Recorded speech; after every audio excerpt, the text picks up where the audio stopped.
This channel does not promote any violent, harmful, or illegal activities. All content provided by this channel is meant for an educational purpose only. 2024 সালের 5ই August কোটা বিরোধী ছাত্র আন্দোলনের জের ধরে 15 বছর ক্ষমতা আঁকড়ে থাকা আওয়ামী লীগের পতন হয়। প্রধানমন্ত্রী শেখ হাসিনা বিমান বাহিনীর হেলিকপ্টারে করে ভারতে আশ্রয় নিতে বাধ্য হয়। ফলশ্রুতিতে ছাত্ররাই বাংলাদেশের রাজনীতির নিয়ন্ত্রণকর্তা হয়ে ওঠে। তাদের আহ্বানে সুদূর প্যারিস থেকে ছুটে আসেন নোবেল বিজয়ী প্রফেসর মোহাম্মদ ইউনূস, গ্রহণ করেন অন্তর্বর্তীকালীন সরকার প্রধানের দায়িত্ব। ছাত্রদের একটি অংশ অন্তর্বর্তীকালীন সরকারের অংশ হয়ে যায়। এভাবেই 24 পরবর্তী রাজনীতি হয়ে উঠেছে তারুণ্য নির্ভর। গণ আন্দোলনের নেতৃত্ব দেওয়া ছাত্র সমন্বয়করাই পরবর্তীতে গঠন করে জাতীয় নাগরিক পার্টি এনসিপি। যেমনটি দেখা গেছে স্বাধীনতা পরবর্তী 1972 সালে আওয়ামী লীগের ভেতর থেকে সিরাজুল আলম খান দাদাভাইয়ের নেতৃত্বে মূল ধারার রাজনৈতিক ব্যবস্থার প্রতি হতাশ হয়ে গঠন করে জাতীয় সমাজতান্ত্রিক দল জাসদ। নতুন এই দলটি হয়ে ওঠে তারুণের প্রতীক ও গুরুত্বপূর্ণ রাজনৈতিক শক্তি, কিন্তু তাদের কৌশলগত ভুলের কারণে পরবর্তীতে সেই রাজনৈতিক স্বপ্ন পূরণ করতে পারেনি জাসদ। নেতৃত্বের কোন্দল ও রাজনৈতিক বাস্তবতায় জাসদ বেশ কয়েকটি ব্র্যাকেটে বন্দী হয়ে পড়ে। প্রায় 50 বছর পর বাংলাদেশে আবারও ছাত্রদের নেতৃত্বে জাতীয় নাগরিক পার্টি এনসিপি একটি নতুন রাজনৈতিক দল আত্মপ্রকাশ করে। জাসদ ও এনসিপির মধ্যে একটি ঐতিহাসিক মিল খুঁজে পাওয়া যায়।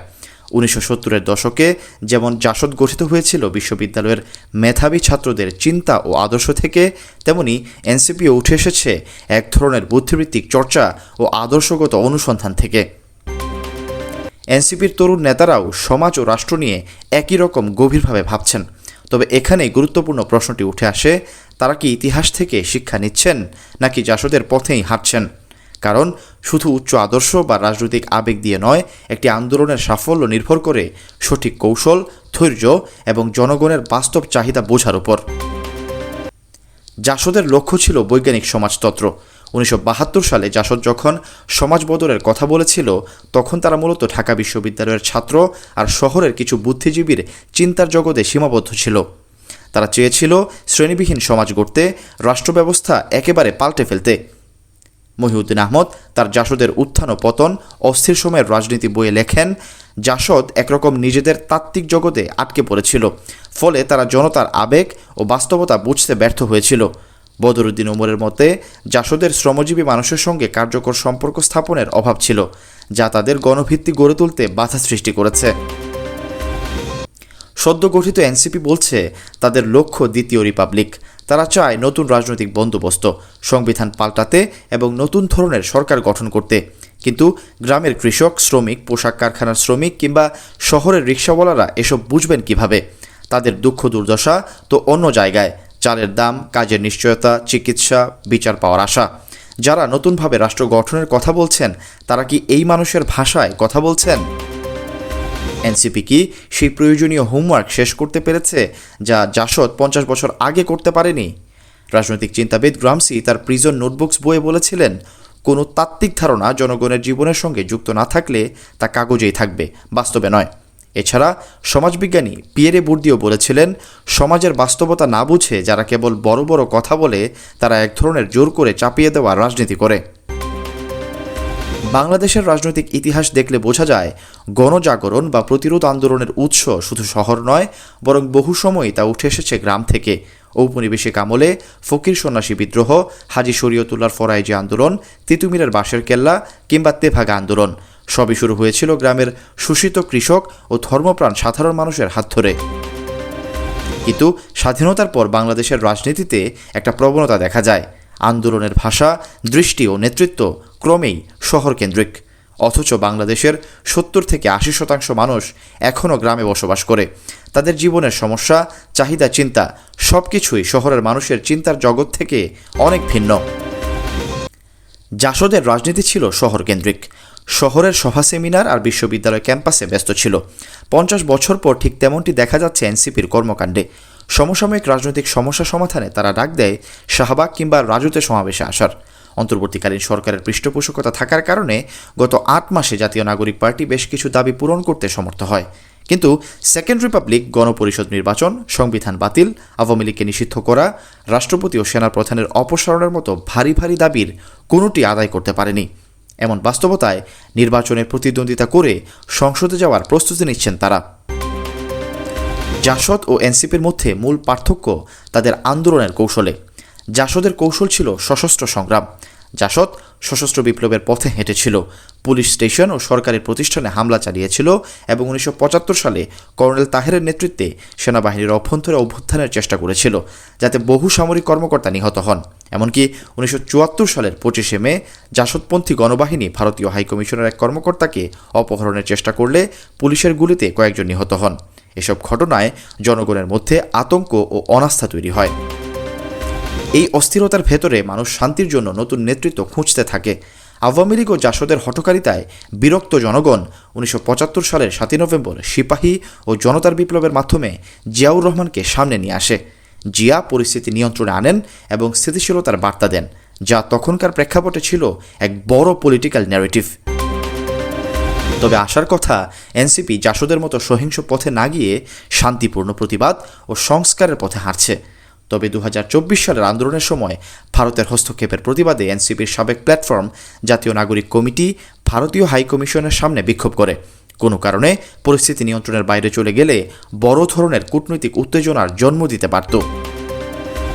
সম্প্রতি সেনাপ্রধানকে ঘিরে এনসিপির দক্ষিণাঞ্চল সমন্বয়ক হাসনাত আবদুল্লাহর বক্তব্যে সেনাপ্রধানের ভূমিকা নিয়ে প্রশ্ন তোলেন, যা সামাজিক যোগাযোগ মাধ্যমে বিভ্রান্তি ছড়ায় এবং জনমনে বিভাজন তৈরি হয়।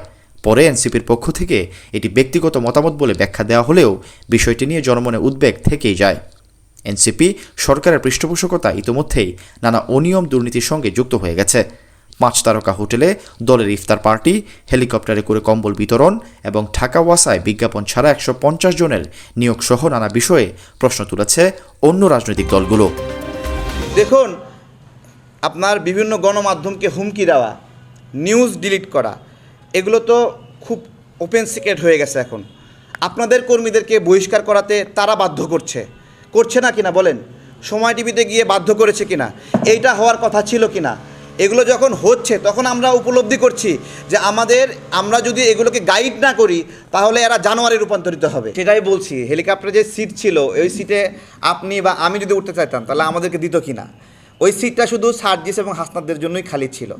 এবং শুধু এখানে না, জুলাই ফাউন্ডেশনের মূল্যবান অর্থ, আহতদের মূল্যবান অর্থ তারা জেলায় জেলায় গিয়ে হেলিকপ্টারে গিয়ে এগুলো নষ্ট করেছে। আমার কথা, জুলাই গণ অভ্যুত্থানের জন্য যাকে দায়িত্ব দেওয়া হয়েছে তার অন্য রাজনৈতিক এজেন্ডা থাকলে তাহলে সে এই আহতদেরকে বাদ দিয়ে রাজনৈতিক এজেন্ডা বাস্তবায়ন করবে না? জিজ্ঞাসা করছি।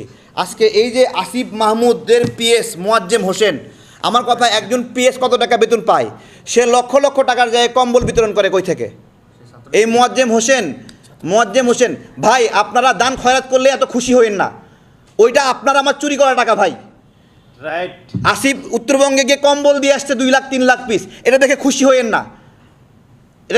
হইেন না। এই কম্বল দিতে গিয়ে লক্ষ লক্ষ টাকা রাষ্ট্রের তহবিল নষ্ট করেছে হেলিকপ্টারে গিয়ে।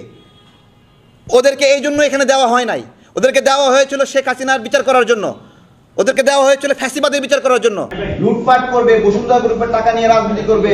বসুন্ধরা গ্রুপের টাকা নিয়ে রাজনীতি করতে হলে কি করতে হবে? মুনিয়া ধর্ষণ এবং হত্যা মামলা চাপা দিতে হবে।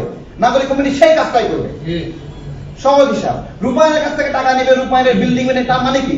তার মানে রূপায়ণের যে অবৈধ মামলাগুলো আছে, বিভিন্ন জনের জমি দখল আছে, হয়রানি আছে, ভূমিদস্যু আচরণ আছে, সেই সবকে প্রোটেক্ট করবে নাগরিক কমিটি। তাই তারা রূপায়ণের কাছ থেকে সব নিচ্ছে। আমরা কি পাগল নাকি? বাংলাদেশের মানুষ বোঝে না নাকি যে রূপায়ণ তাদেরকে একটা বিল্ডিং দিয়ে দিবে আর রূপায়ণ তাদের কাছ থেকে কিছু নেবে না? এত প্রেম, যে প্রেম উতলায় পড়ছে, রূপায়ণের সম্পদ বেশি হয়ে গেছে, বসুন্ধরা সম্পদ বেশি হয়ে গেছে, সেই সম্পদ সব বিলাই দিয়ে বেড়াচ্ছে না? এনসিপির উত্তরাঞ্চলের মুখ্য সমন্বয়ক সার্জিস আলমের 1.5 শতাধিক গাড়ি শোডাউন জনমনে নানা প্রশ্ন জন্ম দিয়েছে। দলের মধ্যে দেখা দিয়েছে বিতর্ক। এনসিপি ফ্যাসিবাদ নির্মূলের স্লোগান দিয়ে প্রকারান্তরে নিজেরাই ফ্যাসিবাদকে লালন করছেন এমন অভিযোগ করেছে রাজনৈতিক দলগুলো। এসব ঘটনা রাজনৈতিক ইতিহাসে 1975 সালের উত্তপ্ত পরিস্থিতির স্মৃতি মনে করিয়ে দেয়। এমন বাস্তবতায় প্রশ্ন উঠেছে, বর্তমান তরুণ নেতৃত্বের দল জাতীয় নাগরিক পার্টি এনসিপি কি দায়িত্বশীল ও শৃঙ্খলা বজায় রাখতে পারছেন, নাকি তারাও জনগণের আস্থা হারিয়ে ফেলছেন, যা ঘটেছিল 1972 সালে তারুণ্যের উচ্ছ্বাস নিয়ে জন্ম নেওয়া জাতীয় সমাজতান্ত্রিক দল জাসদের ক্ষেত্রে? Syed Sakib, BNN news 24।